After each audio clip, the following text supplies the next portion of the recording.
नमस्कार, एक बार फिर से आप सभी का स्वागत है। आज के इस वीडियो लेक्चर में हम लोग डिस्कस करने वाले हैं ऋग्वैदिक काल जो ऋग्वैदिक पीरियड था, उस पीरियड में जो सोशल लाइफ थी लोगों की, उस बात को आज हम डिस्कस करेंगे। सोशल लाइफ के अंतर्गत जो चीज़ें आती हैं उनमें हम परिवार को जानेंगे, हम ऋग्वैदिक काल में जन्म लिए वर्ण व्यवस्था को समझेंगे, हम इस बात को समझेंगे कि पूरे समाज में महिलाओं की स्थिति किस प्रकार की थी, उन्हें क्या अधिकार प्राप्त थे, उन्हें क्या अधिकार प्राप्त नहीं थे। इसी के साथ हम उनकी भोजन खान पान जैसी व्यवस्थाओं को समझेंगे और इसके साथ हम उनके आमोद प्रमोद जैसी बातों को भी जानेंगे। मोस्टली स्टूडेंट्स का एक क्वेश्चन होता है कि सर, अगर ये क्वेश्चन एग्जाम में आता है कि ऋग्वैदिक काल की सामाजिक जीवन के बारे में उल्लेख कीजिए, तो उसको किस तरीके से लिखना चाहिए। तो इसको लिखने का जो तरीका है, ये पूरा तरीका भी आप आज के इस वीडियो लेक्चर में जान सकेंगे। तो आज का वीडियो लेक्चर बहुत इंपॉर्टेंट है, पूरे वीडियो को जरूर पूरा देखिएगा, ठीक है। थोड़ा सा देखकर आप छोड़ देते हैं तो वो नहीं चलेगा, क्योंकि स्टडी जो है वो एक लॉन्ग टाइम तक चलने वाली चीज़ होती है और इसको इसी तरीके से हमको समझना होता है, ठीक है। चलिए देखते हैं। सबसे पहले गीतों का एक प्रश्न है कि क्या आर्यों का आर्थिक जीवन उनके सामाजिक जीवन को प्रोत्साहन देता था। तो बहुत अच्छा क्वेश्चन पूछा है, प्रारंभ में ही क्वेश्चन पूछ लिया है और ये बात बिल्कुल सही है कि जो आर्थिक जीवन है वो सामाजिक जीवन की स्थितियों को प्रभावित करता था। कैसे कि अगर देखिए, जब व्यक्ति आर्थिक रूप से सशक्त होगा तो अपने लिए वो सुख सुविधाओं को खरीदेगा, अपने लिए अच्छी भौतिक साधनों की का निर्माण करेगा, अपने लिए परिवहन आमोद प्रमोद जैसी चीज़ों को करेगा, ठीक है। दान दक्षिणा करके ऊपर वाले को प्रसन्न करने की भी कोशिश करेगा। तो हम जो सामाजिक जीवन लोगों का देखते हैं तो वो सामाजिक जीवन पूर्णतः निर्भर करता है आर्थिक स्थिति के ऊपर। अगर कोई व्यक्ति गरीब है, उसके पास इतना धन मौजूद नहीं है, तो वो अपनी जो आवश्यकता की पूर्ति है उसे नहीं कर पाएगा और जो गुड्स हैं अच्छी उनको भी नहीं खरीद पाएगा। तो आर्थिक जीवन सामाजिक जीवन को उस समय भी प्रभावित करता था और ये आज भी प्रभावित करता है, ठीक है। तो इस बात को आप अपने दिमाग में बिल्कुल बिठा कर रखिएगा, ये क्वेश्चन एग्जाम में भी पूछा जा चुका है। अब हम जानेंगे ऋग्वैदिक समाज के बारे में। तो ऋग्वैदिक समाज की जो प्रारंभिक इकाई है वो परिवार होता था और परिवार जो है वो पितृसत्तात्मक मतलब कि पिताजी की चलती थी, ठीक है। फादर जो है उसकी चला करती थी। लेकिन जिन परिवारों में पिताजी नहीं होते थे तो वहां पर जो बड़ा भाई होता था उसकी चलती थी। बड़े भाई को एज अ फादर के रूप में माना गया है, ठीक है। इसी के साथ इस बात को भी आप समझ लीजिए कि पिता जो है उसके अधिकार असीमित होते थे। असीमित होने का मतलब है कि वह परिवार के सदस्यों को कठोर से कठोर दंड भी दे सकता था, उसके लिए उस पर कोई अंकुश नहीं मिलता। ऋग्वेद में एक जगह एक स्टोरी लिखी हुई है, स्टोरी है रिज्राव की, है ना, जो रिज्रास्व है ना, रिज्रास्व जो है इसकी एक स्टोरी मिलती है। इस स्टोरी में कहा गया है कि इसके पिताजी ने इसे एक गलत काम करने के एवज में अंधा बना दिया था, जो इस बात को बताता है कि पिता कितना क्रूर और कितना अधिक अधिकारों को रखने वाला होता था। लेकिन सभी ऐसे होते थे नहीं, ये सिर्फ कुछ कंडीशनल ही बात होती हैं जहां पर ऐसी बात निकलकर सामने आती है। यहां पर एक बात और समझिए कि वरुण सूक्त में शूनः शेप आख्यान है। वरुण सूक्त का शूनः शेप आख्यान है। इस आख्यान में लिखा हुआ है कि पिता अपनी संतान को बेच भी सकता था, ठीक है। लेकिन इन उदाहरणों से आप ये मत समझिए कि पिता और परिवार के जो संबंध हैं वो बड़े ही कठोर हुआ करते थे, ऐसा नहीं है। पिता जो है वो अपने पारिवारिक सदस्यों के सुख और दुख का पूरा ख्याल रखता था, उन्हें उनकी आवश्यकताओं की पूर्ति में सहयोग करता था, उनकी शादी ब्याह परिवार चलाने जैसी चीज़ों को भी वो किया करता था, ठीक है। इसके साथ साथ ये भी आप समझिए कि राज्य जो होता था तो राज्य जो है वो कभी भी परिवार के आंतरिक मामलों में हस्तक्षेप नहीं करता था। यहाँ पर हम प्रीवियस लेक्चर्स में समझ चुके हैं कि परिवार या कुल सबसे छोटी इकाई है, उसके ऊपर आता है ग्राम, ग्राम के ऊपर आता है विश्व, और विश्व के ऊपर होता है हमारा जन, ठीक है। और जन को हम बोलते हैं राज्य एक तरह से। तो राज्य परिवार में कभी भी हस्तक्षेप नहीं करता था। परिवार के सदस्यों के बीच हमेशा उसकी इच्छा होती थी कि वे मधुर संबंध को बनाए रखें, ठीक है। तो ये कभी भी हस्तक्षेप नहीं करता था, ये इसका एक प्रमुख होता था। इस समय एक और चीज थी कि परिवार में संयुक्त प्रथा या संयुक्त परिवार का प्रचलन मौजूद था। परिवार में सभी लोग साथ रहते थे, चाचा, ताऊ, दादाजी, उनके बच्चे, पति पत्नियां सब साथ में रहा करते थे, और ये इस समय की एक विशिष्ट विशेषता भी है। इसी के साथ साथ एक बात और आप समझें कि जब संयुक्त परिवार में नवविवाहिता वधू आती थी तो वो अपने पति के घर में सास ससुर ननंद देवर के ऊपर अधिकार रखने वाली साम्राज्ञी बन जाती थी, ये बात कही गई है, ठीक है। इससे ये भी समझ में आता है कि महिलाओं की जो स्थिति है वो परिवार में अच्छी मानी गई थी, ठीक है। अब इसके साथ एक चीज और समझें कि समाज में ब्राह्मण भी रहा करते थे। तो ब्राह्मण जो है वो अपने को किसी न किसी आदि ऋषि की संतान समझते थे। आदि ऋषि कौन? जो पूर्व में जन्म ले चुके हैं, जिनके कर्मों के कारण वे प्रसिद्धि को प्राप्त कर चुके हैं और एक विशिष्ट संतति को वे जन्म दिए हैं, ठीक है। तो उनकी ही संतान माने जाते थे ब्राह्मण। और इनमें भी जो कल्पित वंश हैं, कल्पित वंश उसे गोत्र कहा जाता था। और इन कल्पित वंश की जो मूल 7 गोत्र हैं उनका वर्णन ऋग्वेद में हमें मिलता है। पहली है भार्गव, दूसरी है अंगिरस, तीसरी है अत्रेय, चौथी है काश्यप, पांचवी है वशिष्ठ, छठी है अगस्त्य और सातवीं है कौशिक। आज भी आपने बहुत सारे ब्राह्मणों के सरनेम में भार्गव सुना होगा, अंगिरस, अत्रेय, काश्यप, वशिष्ठ, ऐसे बहुत सारे नाम आपने सुने होंगे। तो ये आदि ऋषि हैं 7 कल्पित वंश के, गोत्र बना दिए गए इनको बाद में, और इन्हीं का प्रयोग ब्राह्मण अपने लिए किया करते थे और इसी के आधार पर ब्राह्मण बटे हुए भी थे। तो परिवार, जो ऋग्वैदिक समाज है उसमें परिवार और ब्राह्मण इस तरह से काम करते थे।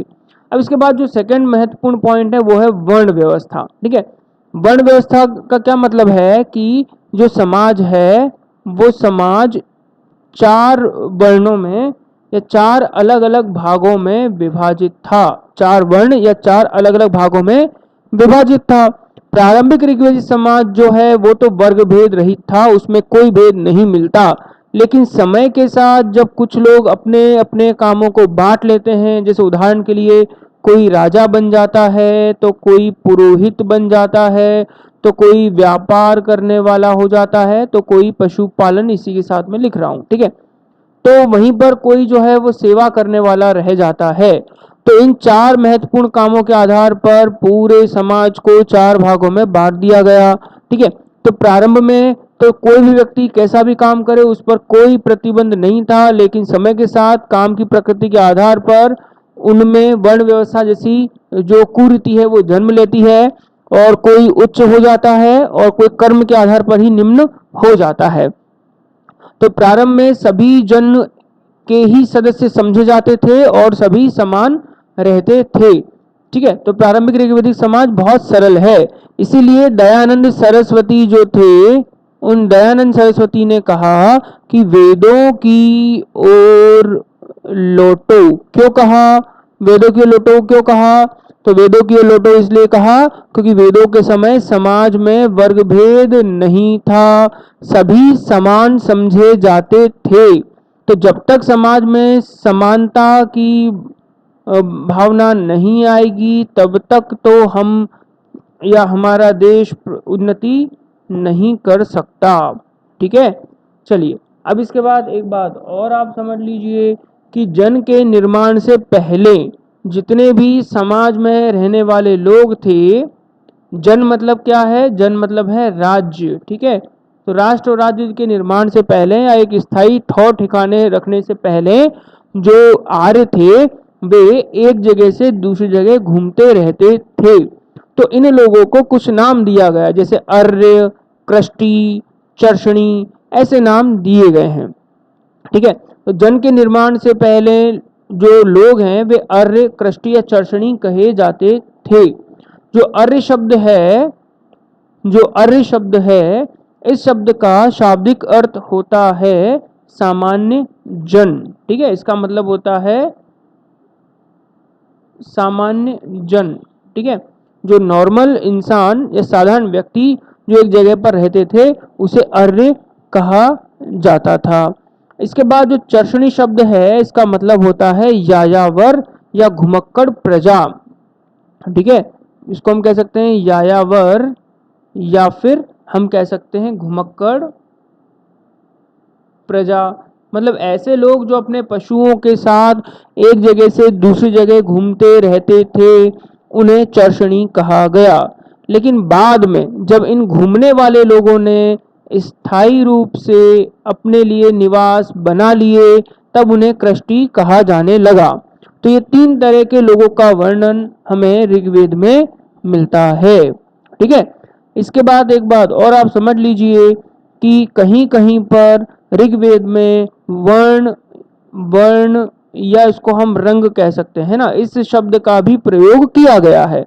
इस शब्द का जो मतलब है वो होता है व्यवसाय चयन। ठीक है, कि आप किस तरह के व्यवसाय का चयन करते हैं ये भी माना गया है। तो यहाँ पर ऋग्वेद में हमें 2 प्रकार के वर्ण और देखने को मिलते हैं। जैसे जो मूल आर्य हैं उन्हें गौर वर्ण का कहा गया और जो दास हैं उन्हें कृष्ण वर्ण का कहा गया।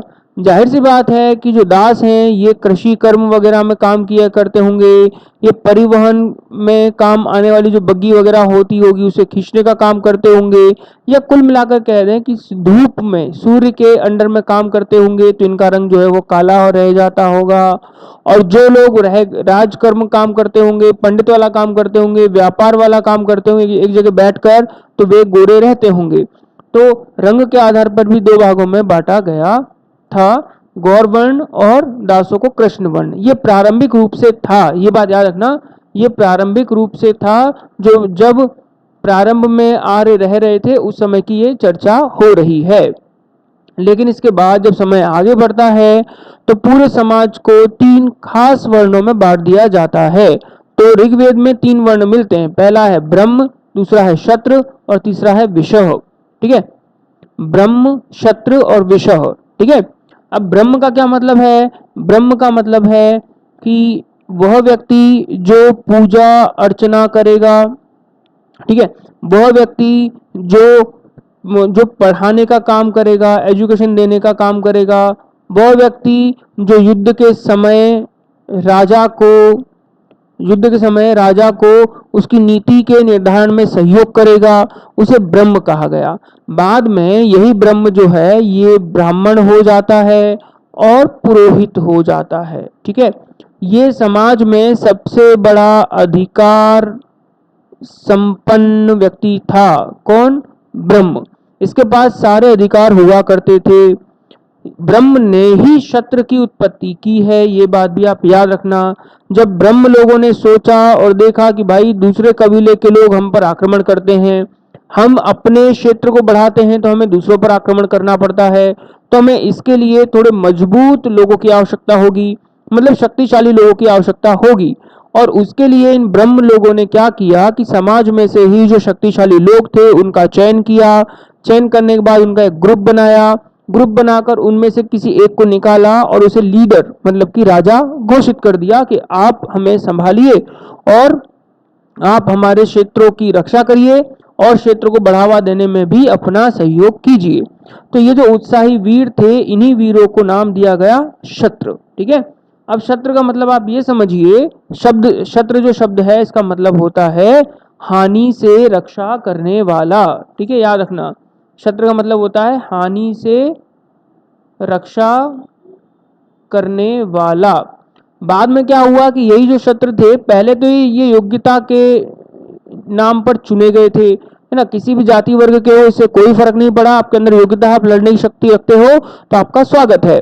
लेकिन उसके बाद क्या हुआ कि ये जो वर्ण है ये परंपरागत हो गया, मतलब इन्हीं के पुत्र पुत्री वापस वो क्षत्रिय कहलाए, उनके फिर से, तो इसमें निर्बल भी क्षत्रिय हो गए, निर्बल भी राजा हो गए, जो बाद में अपने क्षेत्र की रक्षा नहीं कर सके।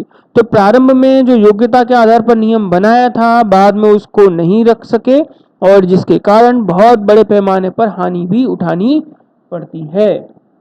ठीक है, तो ये दो चीज आपको समझ में आ गई होंगी। अब तीसरा जो वर्ण है उसका नाम है विष। ठीक है, विषह या विष जो शब्द है ये हमको मिलता है। ये क्या, ये कौन है? तो ये जो है ये शेष जनता का प्रतिनिधित्व करता है। ठीक है, मतलब ये कि समाज में जो लोग रहते हैं उनमें सबसे बड़ा नंबर एक ब्रह्म हो गया, दूसरा रक्षा करने वाला शत्रु हो गया, और तीसरा जो भी लोग बचे वो सारे क्या होंगे? वो सारे विष कहलाएंगे। तो यहाँ पर ऋग्वेद में जो विष लिखा हुआ है, इस शब्द का मतलब होता है जनजातीय समुदाय, सन्निवेश मतलब कि उस एरिया में रहने वाले लोग, मनुष्यों के समूह, सामान्य प्रजा, इस तरह की बात यहाँ पर कही गई है। तो वहीं पर एक इतिहासकार हैं जिनका नाम है R.S. शर्मा। ठीक है, R.S. शर्मा जी कहते हैं कि विषय शब्द का मतलब ये भी हो सकता है कि संचरणशील जनजाति रही हो। ठीक है, संचरणशील जनजाति रही हो, जो एक जगह निवास न करती हो और सदा चारागाहों की खोज में घूमते रहते हों, लेकिन बाद में यही संचरणशील जो जनजाति है ये उत्पादन की क्रिया से जुड़ जाती है और उत्पादन करने लगती है। ठीक है, तो ये पूरी बात आप लोग अच्छे से समझ गए होंगे, आशा करता हूं इस बात को। अगली बात जो है वो ये कि प्रारंभ में जो ये तीन वर्ण थे इसमें कोई कठोरता नहीं थी। अगर कोई ब्रह्म है और उसमें ताकत है तो वो शस्त्र वाला काम कर सकता है, अगर कोई शस्त्र है और अच्छा दिमाग है, पढ़ा सकता है, तो वो ब्रह्म वाला काम कर सकता है, और अगर इनमें से कोई क्वालिटी नहीं है तो वो सामान्य प्रजा के रूप में भी अपना जीवन व्यतीत कर सकता है। इस बात की कोई परेशानी नहीं थी। ऐसे ही कोई विषय है तो वो विषय भी ब्रह्म और शस्त्र वाले काम कर सकता था। और एक चीज और यहाँ समझें कि इस वजह से ये भी हमें समझ में आना चाहिए कि एक ही परिवार के लोग अलग अलग काम कर सकते थे।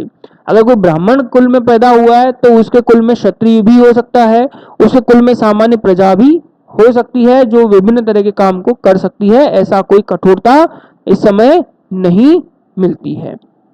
ठीक है, अब ये बात आपको पूरी समझ में आ गई होगी। लेकिन बाद में जब धीरे धीरे समाज आगे बढ़ता है तो ये बात भी कही जाती है कि दासों का भी जो वर्णन है वो होने लगा। जैसे इसको इस बात से हम समझने लगते हैं कि आर्यों ने अनार्यों को परास्त कर दिया और उन्होंने ही चौथे वर्ण को जन्म दिया जिसको शूद्र कहा गया होगा। ठीक है, इन्हीं को शूद्र कहा गया होगा। मतलब जो अपनी टीम के थे, आर्य थे, उनमें तो ये तीन प्रमुख हो गए, और जो बाहर से आए, अब ऐसा तो नहीं कर सकते मान लो कि ये हम पंजाब में रहते हैं और पंजाब वालों ने मान लो कि यूपी वालों पर आक्रमण कर दिया, तो सारे तो मारे नहीं जाएंगे। होगा क्या कि पंजाब वाले जब आक्रमण करेंगे तो कुछ लोग यूपी वाले बच जाएंगे। अब ये लोग क्या करेंगे कि अपनी समाज व्यवस्था में इन लोगों को भी स्थान देंगे, इन लोगों को भी स्थान देंगे, और जब इनको स्थान देंगे तो ऊंचा ओहदा न देकर उन्हें निम्न ओहदे पर ही रखेंगे। तो ऐसी कल्पना यहाँ पर की जाती है कि प्रारंभ में ऐसा हुआ होगा और तब जाकर चौथा वर्ण जो है वो जुड़ा होगा। लेकिन कई सारे इतिहासकार इस लाइन से जो मैंने यहाँ पे आपको बताई है इससे सहमत नहीं है। इसमें जो आर एस शर्मा है, हम इन्हीं की बात अगर करें तो ये कहते हैं कि आर्थिक और सामाजिक विषमताओं के फलस्वरूप ही जो हमारा शूद्र वर्ण है या जो दास वर्ण है वो जन्म लेता है। ठीक है, मतलब ये कि जो अच्छे धन वाले हो गए, जो धन वाले हो गए वो ब्रह्म हो गए, वो शत्रु हो गए, वो विषय हो गए। लेकिन कुछ कमजोर लोग थे जिनके पास अधिक धन नहीं था, वो केवल श्रम करने पर ही अपना अधिक ध्यान दिया करते थे, तो इन्हीं को बाद में जो है समय के साथ शूद्र कह दिया गया जो इन तीनों की सेवा किया करते थे। ठीक है, अब एक चीज और यहाँ पर निकलकर सामने आती है वो ये कि ऋग्वेद के 10वें मंडल में और 10वें मंडल के पुरुष सूक्त में, ठीक है, 10वें मंडल के पुरुष सूक्त में पहली बार शूद्र शब्द का प्रयोग किया गया है। इसके पहले इसका प्रयोग नहीं किया गया था। एक बात और कि जो ऋग्वेद है, तो ऋग्वेद के बारे में आप ये जान लें कि ऋग्वेद में 10 मंडल हैं, ठीक है, मतलब 10 भाग हैं, आप ये समझ लीजिए।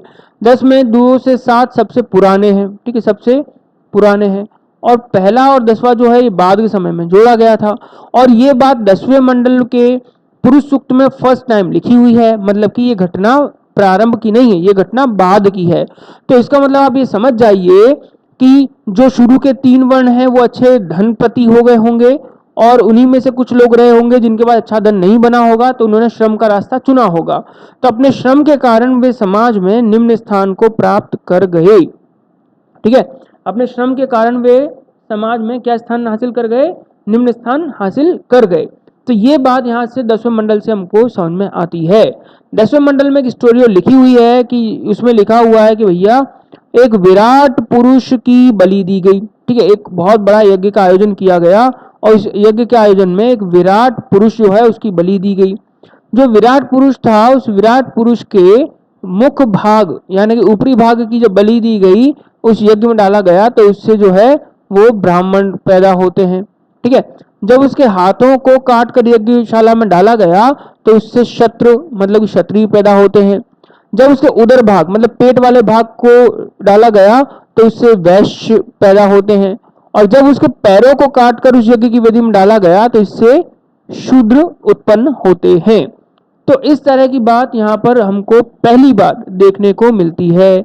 और ये जो विराट पुरुष है इसकी बलि देने का जो है ये देवताओं के द्वारा किया गया था, कि देवताओं ने जब विराट पुरुष की इस तरह से बलि दी तो इस तरीके से अलग अलग भाग समाज में पैदा हुए, ये बात लिखी हुई है। लेकिन जब ये चारों पैदा भी हुए तब भी समाज में जो कठोरता है वर्णों के आधार को लेकर वो नहीं आई थी। शुरू में समाज साधारण बना हुआ था, इसमें सभी लोग अपने अपने कामों को अच्छे से कर सकते थे। जैसा कि एक ब्राह्मण कहता है कि भैया मैं कवि हूँ, मेरा जो पिता है वो वैद्य है, मेरी माता जो है वो अन्न पीसने वाली है, ठीक है, और हमारे साधन भले कितने ही अलग अलग क्यों न हो, लेकिन हमारा जो मुख्य लक्ष्य है वो है धन कमाना, ठीक है। हम सभी लोग अलग अलग काम करते हैं, लेकिन अलग अलग काम करके हम लोग क्या करते हैं, अच्छे से धन कमाते हैं। तो इस कहानी से ये स्पष्ट हो जाता है कि इस समय तक जो व्यवसाय हैं वे अनुवांशिक नहीं हुए थे। कोई भी व्यक्ति कोई भी व्यवसाय अपना सकता था, इसके लिए कोई बाउंडेशन नहीं थी। तो आशा करता हूं कि यहाँ इस स्लाइड में आपको समझ में आया होगा कि वर्ण व्यवस्था किस तरीके से जन्म लेती है, प्रारंभिक आर्यों को किन किन नामों से जाना जाता है, ब्रह्म क्षत्र और विषय के समझ में के बारे में आपको समझ में आया होगा, ठीक है। आर्यों ने अनार्यों को परास्त करके उन्हें चौथा वर्ण दास बनाया, ऐसी बात कही गई। तो वहीं आर एस शर्मा ने इसको क्लियर किया कि नहीं, धन के आधार पर जो अमीर हो गए वो उच्च वर्ण हो गए, और धन के आधार पर जो छोटे हो गए वो शूद्र कहलाए थे, ठीक है। चलो, तो यहाँ पर ये पूरी बात क्लियर होती है। अब देखते हैं अगली बात। अगली चीज है कि विवाह एवं स्त्रियों की दशा। किस समय तक जो विवाह था वो कैसा किस तरीके से होता था, और स्त्रियों की समाज में दशा कैसी थी। तो देखो, ऋग्वैदिक समाज में विवाह जो है वो एक पवित्र बंधन माना गया है। विवाह के प्रकार वगैरह में सबसे आखिरी में आपको बताऊंगा, जो चीज आपको याद करनी है प्री के अकॉर्डिंग वो पूरी लास्ट में इसी वीडियो के मतलब सॉरी इस वीडियो नहीं, इस पूरे वैदिक काल के समाप्त होने पर आपको वो समझाया जाएगा, ठीक है। तो ऋग्वैदिक समाज में जो विवाह है वो एक पवित्र बंधन के रूप में माने जाते थे। शतपथ ब्राह्मण कहता है कि पत्नी जो है वो पति की अर्धांगिनी है, ठीक है, मतलब आधा हिस्सा वो रखती है, ऐसी बात यहाँ पर कही गई है, ठीक है। इसके बाद ये भी कहा गया कि पत्नी रहित जो व्यक्ति है उसे यज्ञ करने का अधिकार नहीं है, वो अपने आप में कोई पूजा अर्चना आदि नहीं कर सकता है, ठीक है। और इस बात के लिए ऋग्वेद में जायेदस्तम है ना, जायेदस्तम शब्द मिलता है ना, जायेदस्तम, ठीक है, ये शब्द हमको मिला है। इस शब्द का मतलब होता है कि पत्नी ही गृह है, ठीक है। इस शब्द का मतलब है कि जो पत्नी है वही क्या है, वही घर है, ठीक है। और इस बात को कहकर इस चीज को स्पष्ट कर दिया है, इस चीज को स्पष्ट कर दिया है कि महिलाओं का पत्नी के रूप में समाज में कितना महत्व था, कि पत्नी ही घर है, ठीक है। तो बिना महिलाओं के घर की कल्पना भी नहीं की जा सकती। इस बात को आप यहाँ से समझ लीजिए। इसके बाद समाज में एक पत्नी विवाह का प्रचलन था, लेकिन फिर भी कुछ जो कुलीन लोग थे वो कई पत्नियों को रख सकते थे, उसमें कोई समस्या समाज में नहीं थी। समाज में बाल विवाह एवं विधवा विवाह जैसी बातें नहीं होती थी। ठीक है, बाल विवाह नहीं होता था, विधवा विवाह नहीं होता था। विवाह में कन्याएं अपना मत दे सकती थी, उनके लिए स्पेशल स्वयंवर। ठीक है, स्वयंवर जो आपने सीता जी के बारे में सुना होगा, सीता जी का स्वयंवर हुआ था। मतलब कि यहाँ तो एक कंडीशन रख दी थी कि जो भी धनुष को उठाएगा वो सीता जी को धारण करेगा। ठीक है, लेकिन कई जगह क्या होता था कि राजाओं को बुलाया जाता था, वे ऐसे अपना मुंह दिखा के खड़े हो जाते थे। ठीक है, और जो कन्या है वो माला लेकर और इन सबके पास वन बाय वन जाती थी, जिसको वो पसंद कर ले उसके गले में माला डालती और फिर शादी हो जाती थी।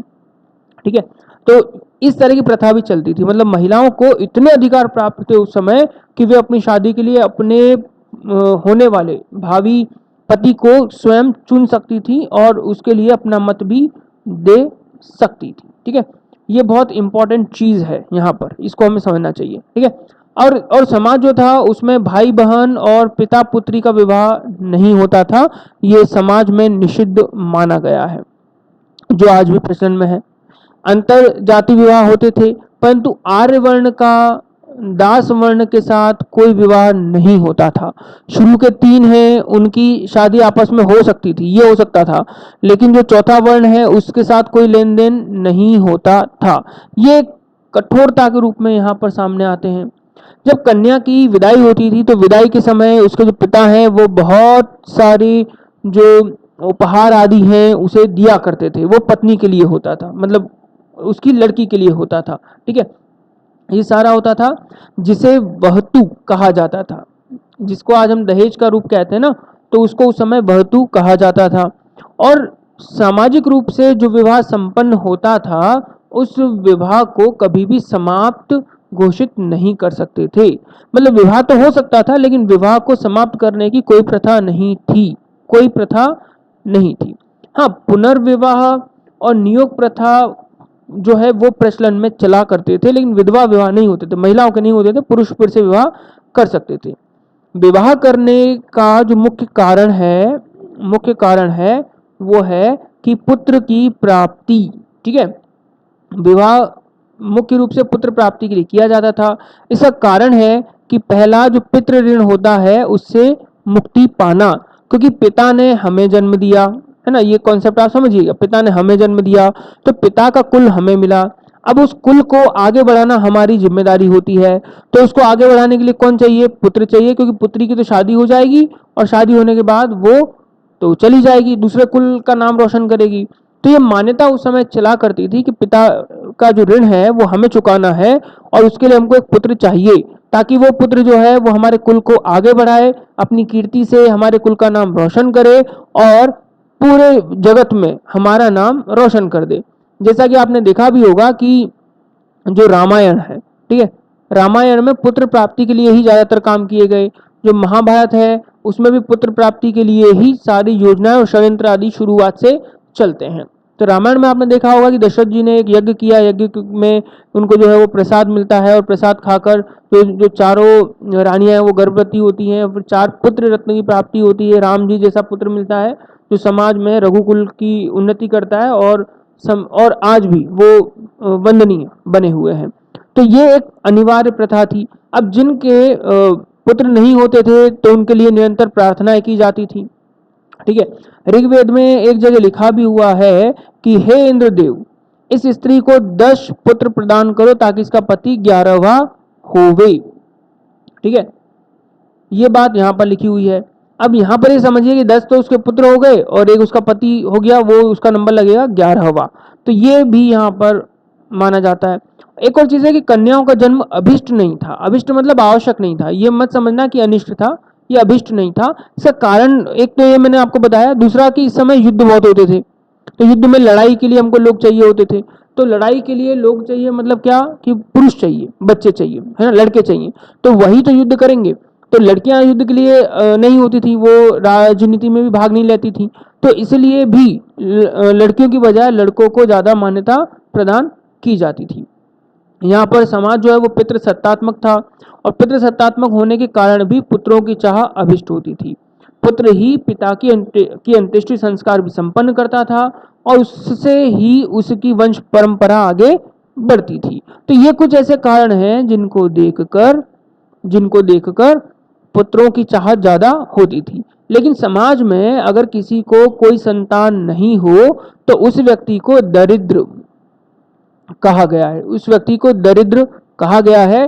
ठीक है, और यहाँ पर वो चाहे तो गोद ले ले या और शादी करके अपने लिए संतान की उत्पत्ति भी करे, ये भी वो कर सकता है। एक बात और कि समाज में सती प्रथा का प्रचलन नहीं पाया जाता।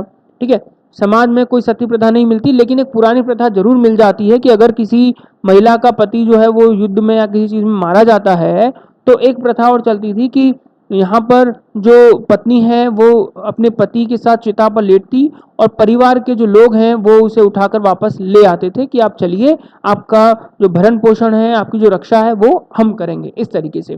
एक चीज और यहाँ पर समझिए कि यहाँ पर नियोग प्रथा का प्रचलन जरूर मिलता है।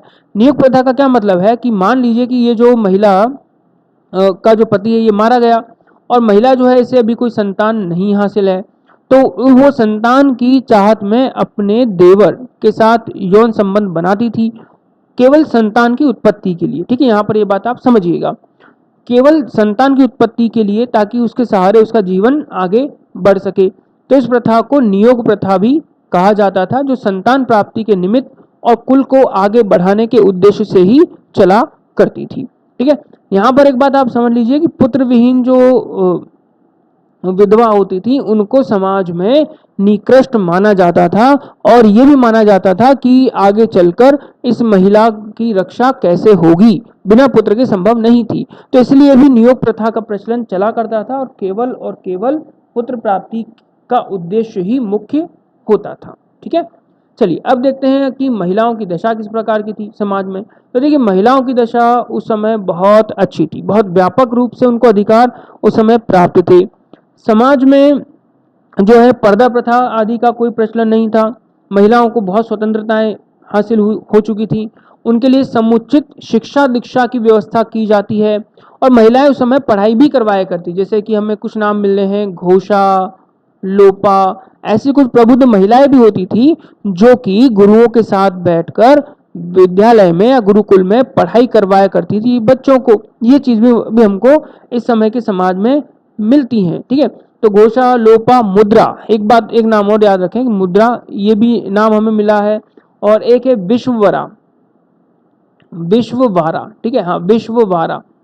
तो ये ऐसी महिलाओं के नाम हमको ऋग्वेद में मिल जाते हैं जो समुचित शिक्षित थी, मंत्रों का जिन्हें अच्छे से ज्ञान था और स्वयं ने भी मंत्रों की रचना की थी।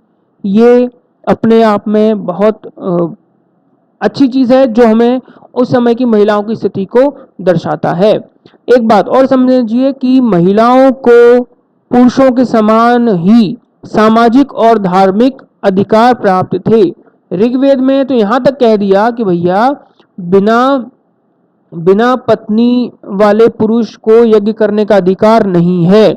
आपने रामायण देखी होगी, रामायण में भी जब राम जो है राजसूय यज्ञ को करते हैं तो राजसूय यज्ञ को करने के दौरान उन्हें भी मना कर दिया गया था कि आप बिना पत्नी वाले हो, आप या राजसूय यज्ञ नहीं कर सकते, आपको पत्नी चाहिए। और तब उन्होंने सोने की सीता की मूर्ति बनवाई थी और उसको अपने पास बिठाया था, न कि दूसरी शादी की थी। तो ये एक सामाजिक और धार्मिक रूप से महिलाओं की जो स्थिति है उसको दर्शाने के लिए काफी है। लेकिन केवल दो अधिकार महिलाओं को हासिल नहीं थे, पहला राजनीति में हिस्सा लेना और दूसरा कि जो संपत्ति है उसका अधिकार नहीं था। बाकी सारे अधिकार इनको मिले हुए थे। तो इस आधार पर हम कह सकते हैं कि समाज में स्त्रियों की दशा बहुत उन्नत और व्यापक थी। अपने आप में हम ये नहीं कह सकते कि ऋग्वेदिक जो समाज है वो बहुत निकृष्ट था या निम्न था, जैसा कि आज हम लोग कहते हैं।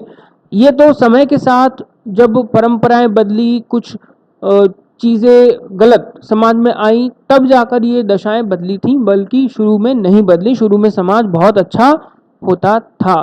तो आप ये मत समझिए कि आधुनिक युग में हम बहुत अच्छे महिलाओं को अधिकार दिए, नहीं दिए हैं, ठीक है। अभी भी वो अधिकार नहीं हासिल हैं जो उस समय महिलाओं को हासिल थे। महिलाओं को उस समय देवी के रूप में पूजा जाता था, उनकी सभी जगह जो इज्जत है वो होती थी उस समय, ठीक है। और आज के समय वैसी कोई चीज हमको नहीं दिखती। आज समाज में हम महिलाओं को निकृष्ट और निम्न और हेय दृष्टि से ही देखते हैं, चाहे वो कितने बड़े पद पर क्यों ना पहुंच गई हो, ठीक है। चलिए, इसके बाद हम जानेंगे कि ऋग्वैदिक सभ्यता में जो लोग रहते थे वो भोजन और वस्त्रों का किस प्रकार का प्रयोग करते थे। तो देखिए, आर्य जो है वो शाकाहारी और मांसाहारी दोनों ही प्रकार का भोजन किया करते थे। भोजन पर कोई उनकी पाबंदी नहीं थी, ठीक है। शाकाहारी भोजन में वो खास तौर पर दूध, घी, दही आदि का विशेष महत्व था। ऋग्वेद में एक स्थान पर लिखा भी हुआ है कि दूध की पकी हुई खीर, है ना, दूध की जो पकी हुई खीर है वो बहुत ही प्रिय आहार मानी गई है, जिसको शीर पाकोदन कहा गया है, ठीक है। शीर पाकोदन, ठीक है, ये खीर के उपलक्ष्य में कहा गया है, ठीक है। और एक अन्य स्थान पर दही में बनने वाले पनीर का भी उल्लेख हमको मिलता है। मतलब कि इन लोगों को दही और दही से बनने वाले पनीर का भी अच्छे से ज्ञान था। घी में पके हुए मालपुए यानी अपूपम घृतवातम का भी वर्णन हुआ है। जौ के सत्तू को दही में मिलाकर ये लोग करम्भ, ठीक है, करम्ब नामक एक भोजन भी बनाना जानते थे। यहीं पर हमको यवागु जैसा भी एक भोजन मिलता है जो जौ के दलिये के समान मालूम पड़ता है। जौ का दलिया इसके समान हमको मालूम पड़ता है, ठीक है। और भोजन को मीठा बनाने के लिए ये लोग जो है भोजन में मधु मतलब कि शहद का प्रयोग किया करते थे, शहद खाया करते थे। और मधु जो है वो देवताओं को भी चढ़ाया जाता था उनकी पूजा आराधना में, ठीक है। ये सब बातें आप नोट कर लीजिए, ठीक है, कि दही से पनीर बनाना आता था। भोजन में वो शाकाहार मांसाहार दोनों लेते थे। दूध से वो खीर बनाना जानते थे। इसके बाद दही में जो है वो जौ के सत्तू को मिलाकर करम बनाते थे। यवागु मिलता है जो कि जौ का दलिया के रूप में आता है। तो वहीं पर मधु का प्रयोग भी किया जाता है। मांसाहार में प्रायः भेड़, बकरी आदि पशुओं का मांस खाया जाता था। और इसी के साथ साथ कहीं कहीं पर यह भी हमें मिलता है कि गाय को अघन्या कहा गया है, ठीक है। अघन्या क्यों कहा गया कि न मारने योग्य। लेकिन यहां पर ए एल बाशम जो एक इतिहासकार हैं, ए एल बाशम कहते हैं कि गाय की आर्थिक महत्ता थी, इस वजह से गायों को नहीं मारा जाता था। और गायों की आर्थिक महत्ता के तहत ये विनिमय का मुख्य साधन मानी जाती थी। मतलब कि एक्सचेंज होता था सामान को लेने देने के रूप में, गायों के रूप में। और ऐसा भी माना जाता था, ऐसा माना गया कि एक विशेष अवसर पर जैसे कि कोई विवाह या कोई सम्मानित अतिथि वगैरह कोई आता था तब ही गाय या बैल को मारकर खाया जाता होगा, न कि उसके पहले, ठीक है भैया। ये बात मैं ऋग्वेद में जो बात कही गई है उसके आधार पर कह रहा हूं, ठीक है। यहाँ पर हमारा जो धर्म है वो एक अलग चीज है और जो हमारे इतिहास की मान्यताएं हैं वो एक अलग चीज है। तो आप लोग ये मत समझिएगा कि सर आप कहीं दिग्भ्रमित तो नहीं कर रहे, ठीक है। जो बात ऋग्वेद में है मैं उसी के आधार पर कह रहा हूँ, बिना पुख्ता चीजों के मैं कोई बात नहीं कहता, ठीक है। लेकिन बाद के समय में ऐसा हुआ कि जब गाय की जो आर्थिक स्थिति है वो और बढ़ने लगी, मतलब आर्थिक रूप से गाय बहुत पूजनीय होने लगी, कृषि में उपयोग होने लगा गाय का, बैल का, इस वजह से गोबर का प्रयोग होने लगा, दूध का प्रयोग होने लगा, ठीक है। तो गाय को अघन्या कह दिया कि नहीं, इसको हम नहीं मारेंगे क्योंकि ये हमारे लिए बहुत उपयोगी है। और इसी से गाय की जो पूजा अर्चना है वो बढ़ जाती है, इसी से गाय की पूजा अर्चना बढ़ती है, उसका सम्मान विशेष रूप में हो जाता है। ये बात यहाँ पर होती है, ठीक है।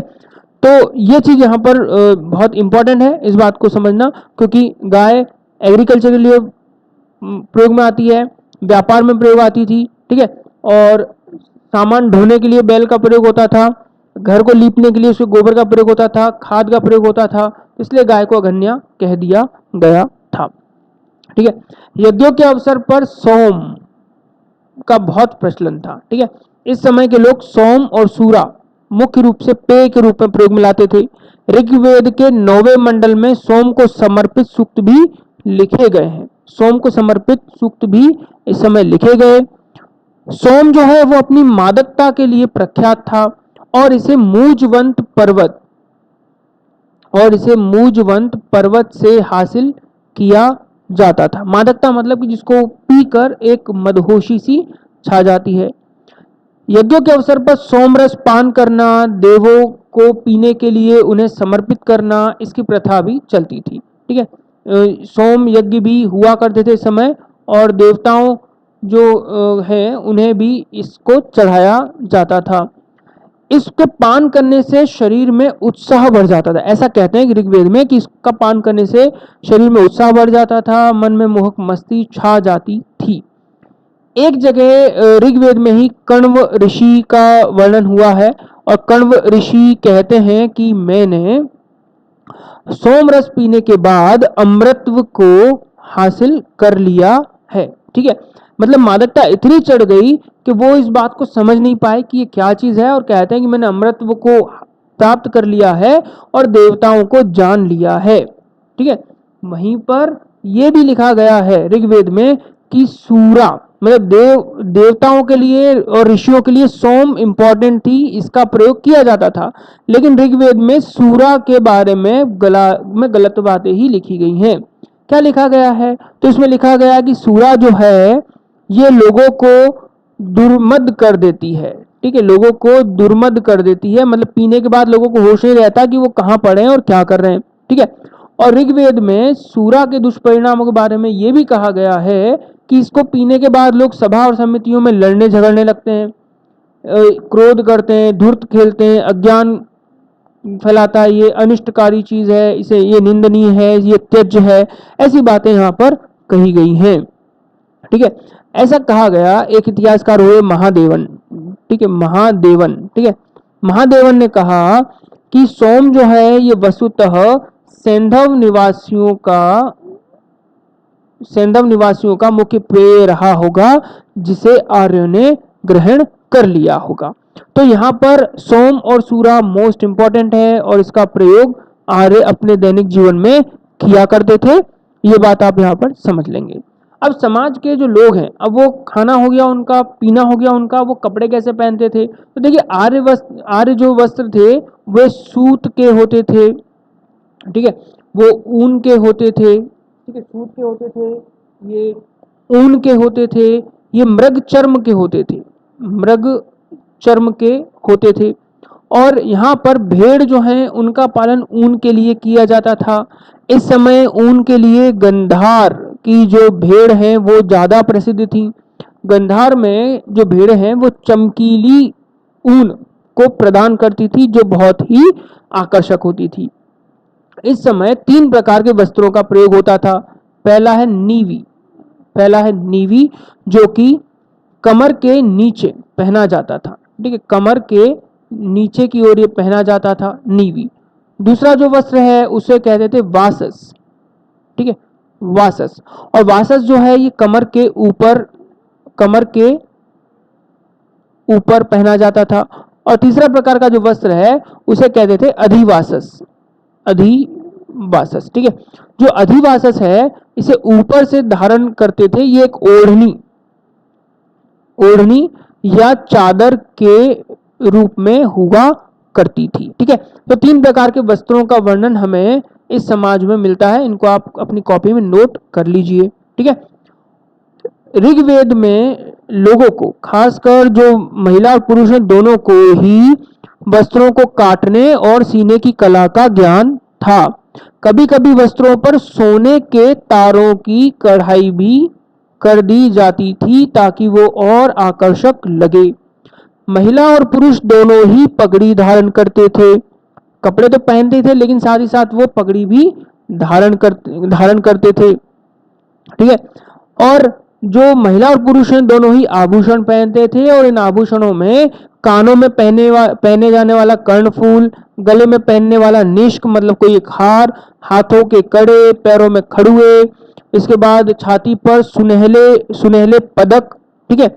सुनहले पदक मतलब कि ऐसा कोई हार होता होगा जिसमें ऐसी रिंग्स बनी होती होगी, ठीक है, इसको बोलते थे सुनहले पदक। गले में मणियों के हार आदि प्रमुख आभूषण थे। रामायण और महाभारत आपने देख ली होगी, उसमें ये बात क्लियर आपको समझ में आ गई होगी, ठीक है। यहाँ के लोगों को केश कला मतलब कि बालों को सजाने संवारने आदि का खूब ज्ञान था। महिलाएं जो है वो जूड़ा बनाना जानती थी, पुरुष जो है वो दाढ़ी और जटा आदि रखते थे। लोग छुरे का प्रयोग करके दाढ़ी मूछ आदि भी बनाते थे। और ऋग्वेद में नाई को वाप्त्र भी कहा गया है, याद रखना, वाप्त्र भी कहा गया है। नाई के लिए शब्द का प्रयोग आया है जो कटिंग आदि किया करते थे। तो भोजन, वस्त्र, पेय और ये जो चीजें हैं ये बहुत विशाल थी और इनके बारे में मैंने सभी बातें आपको बता दी हैं। इसके बाद आखिरी पॉइंट आता है ऋग्वेदिक आमोद प्रमोद मतलब मनोरंजन के साधन। तो ऋग्वेदिक आर्यों का जीवन जो है वो पूर्णतः उपयोगितावादी पर था। वो अपने जीवन का पूरा उपयोग करना चाहते थे और इसीलिए उन्होंने आमोद प्रमोद को जीवन का मुख्य हिस्सा बनाया था। ये लोग नृत्य संगीत का आनंद लेते थे। ये लोग रथ दौड़, घुड़दौड़, पासा खेलना, है ना, पासा खेलना, ये उनका प्रमुख आमोद प्रमोद भी उस समय होता था। पासा खेलने के दौरान वे जुआ भी खेलने लगे, मतलब कुछ पैसा लगाने लगे, चीजों को दांव पर लगाना भी प्रचलन में आ गया। ये इस समय की बात है। आपने महाभारत में जो ध्रुत क्रीड़ा है उसे देखा होगा, है ना। जो ध्रुत क्रीड़ा है, ध्रुत क्रीड़ा का मतलब होता है कि पैसा लगाना, जुआ खेलना, इस तरह की चीज। यहाँ पर और भी चीज चलती है कि जो महिला और पुरुष हैं दोनों जहाज मंजीरे बजाने जानते थे, गीत गाते थे, नृत्य करते थे घर के अंदर, ये सारी चीजें होती थी। हाँ, ऋग्वेद में एक और चीज मिलती है कि एक पिता ने अपने पुत्र को डांटा है। एक पिता ने अपने पुत्र को डांटा है। क्यों डांटा? क्योंकि वो जुआ लगाता है और जुए में सारा पैसा हार जाता है। इसी के साथ और भी कई सारे वाद्य यंत्रों का प्रयोग मिलता है, जैसे दुर्दुभी, करकरी, वीणा, बांसुरी, ये सारे भी वाद्य यंत्र हैं जिनका प्रयोग ये लोग किया करते थे। वहीं पर एक इतिहासकार हुए कित। तो कित कहते हैं कि इस समय के लोग हो सकता है कि नाटक वगैरह का मंचन भी किया करते होंगे।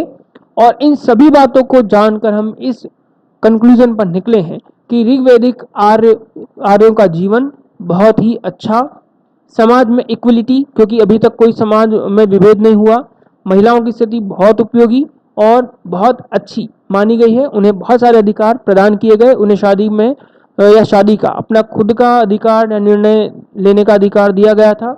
वहीं भोजन में मांसाहार शाकाहार दोनों मौजूद थे। आमोद प्रमोद के साधन भी बहुत विख्यात मौजूद थे। इसी के साथ ये वीडियो हमारा समाप्त होता है। इस वीडियो लेक्चर में हमने जो भी बातें समझी हैं वो सब आप अपनी कॉपी में नोट जरूर कर लीजिएगा और जो रिटर्न क्लासेस हैं उनमें जो क्वेश्चंस आपको मिल रहे हैं उन क्वेश्चंस को आप लोग जरूर लिखिएगा, ठीक है। आप हमको फॉलो कर सकते हैं फेसबुक पर, ट्विटर पर, यूट्यूब पर, इंस्टाग्राम पर और व्हाट्सएप पर भी। और आप हमारे वीडियोस को शेयर कर सकते हैं। अगर आपने परचेस किया हुआ है पैकेज तो आप अपने दोस्तों को भी बता सकते हैं। इसके अंदर आपको कंप्लीट कोर्स मिल रहा है। आपको कहीं भी कोई बुक या कोई और चीज़ भी लेने की आवश्यकता नहीं होगी। अगर आपने हमारे वीडियोस को भी अच्छे से देख लिया और जो क्वेश्चन आए उनको अगर आपने डेली रिटर्न किया तो आपका सिलेक्शन पक्का है। चलिए धन्यवाद, मिलते हैं अगले वीडियो लेक्चर में।